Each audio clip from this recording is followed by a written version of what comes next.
Tourism జిహాద్. Tourism జిహాద్ ఏం కొత్తగా రాలేదు, వాళ్ళు ఎప్పటి నుండి ఉన్నది. కాకపోతే ప్రజల అవగాహన లేదు. ఇది ఎన్నిసార్లు చెప్పినా కూడా మీరు చూసి చూడనట్లు వదిలేస్తారు. కాకపోతే కనీసం ఈ వీడియో 10 మంది కానీ షేర్ చేయండి. అంతకు మించి మనం హెల్ప్ చేయాల్సిన అవసరం ఏం లేదు. ఏం రోడ్ల మీదకి వచ్చి నిరసనలు చేయాల్సిన అవసరం లేదు. మీకు ఒక కథ చెప్తా, మీరే నిజ నిర్ధారణలు చేసుకుని ఇందులో ఎంతవరకు నిజం ఉందనేది మీరు తెలుసుకోండి. మహారాష్ట్రలోని జల్గావ్ జిల్లా నుండి 125 మంది పర్యాటకుల బృందం రైలులో ప్రయాగరాజ్కు చేరుకుంది. ప్రయాగరాజ్ చేరుకున్న తర్వాత గ్రూప్ లీడర్ కేసర్వాణి ట్రావెల్స్ కి చెందిన 3 పెద్ద అలాగే చిన్న బస్సులను బుక్ చేస్తాడు. బస్సులు గోరఖ్పూర్ సోనౌలి ఇంటర్నేషనల్ బార్డర్ నుండి 8 రోజుల పర్యటన కోసం నేపాల్ దేశంలోకి ప్రవేశిస్తాయి. ప్రయాణికులను ప్రయాగరాజ్, చిత్రకూట్, గోరఖ్పూర్, అయోధ్యధామ్ మరియు నేపాల్లోని ప్రసిద్ధ పర్యాటక కేంద్రమైన పోఖారాకు చేరుకుంటాయి. మరుసటి రోజు ఉదయం 8 గంటలకు 3 బస్సులు పోఖారా నుండి కాఠ్మండు వైపు బయలుదేరాయి. గోరఖ్పూర్లోని ప్రిపైచ్లోని నివాసం ఉంటున్న ముస్తాఫా అలియాస్ ముర్తాజా డ్రైవర్ గా ఉంటాడు. దానికి బస్సు 1000 అడుగుల లోతైన లోయలో పడింది. ఫలితంగా 30 మందో 40 మందో యాత్రికులు చాలా దారుణంగా మరణిస్తారు. డ్రైవర్ మాత్రం దూకి తన ప్రాణాలు కాపాడుకుంటాడు, లేదా చిన్న చిన్న గాయాలతో బయటపడతాడు. ఈ కథ మీరు విన్నప్పుడు ఇది కథ కాదు, కథ అని చెప్పాను కానీ కథ కాదు, ఇది నిజం. ఇదే జరుగుతుంది. గత 2-3 దశాబ్దాలుగా జరుగుతున్నటువంటి విషయం. మనం తెలుసుకోలేక మనం ఒక మూర్ఖులుగాను లేకపోతే గుడ్డివాళ్ళుగాను ఉండిపోతున్నాం. ఇది ఒక షార్ట్ ఫిల్మ్ కథ కాదు, ఒక సినిమా కథ కాదు. నిన్న జరిగిన ఒక యథార్థ సంఘటన.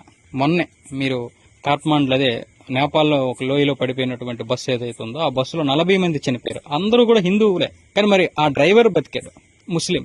ఒక్క ఈ డ్రైవర్ అనే కాదు, అనేక మంది డ్రైవర్లు అందరూ ముస్లింసే. వాళ్ళందరూ బయటపడతారు. ఎందుకంటే వాళ్ళందరూ సిద్ధంగా ఉంటారు అన్ని విషయాలకు.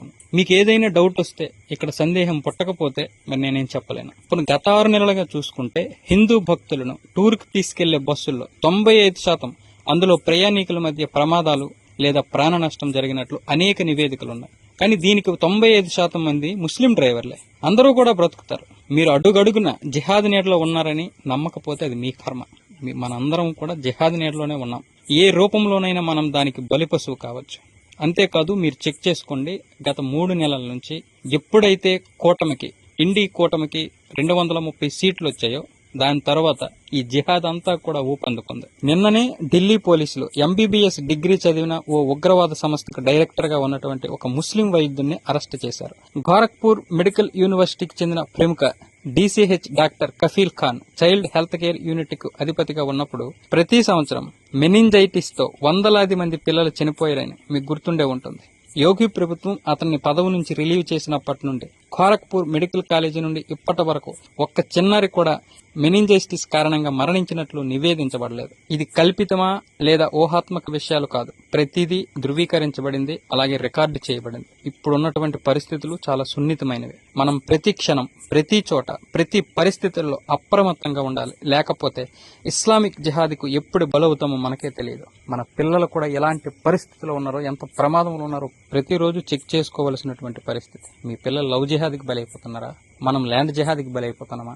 లేకపోతే బిజినెస్ జిహాదీకి బలైపోతున్నామా? లేకపోతే హాస్పిటలైజేషన్కి బలైపోతున్నామా?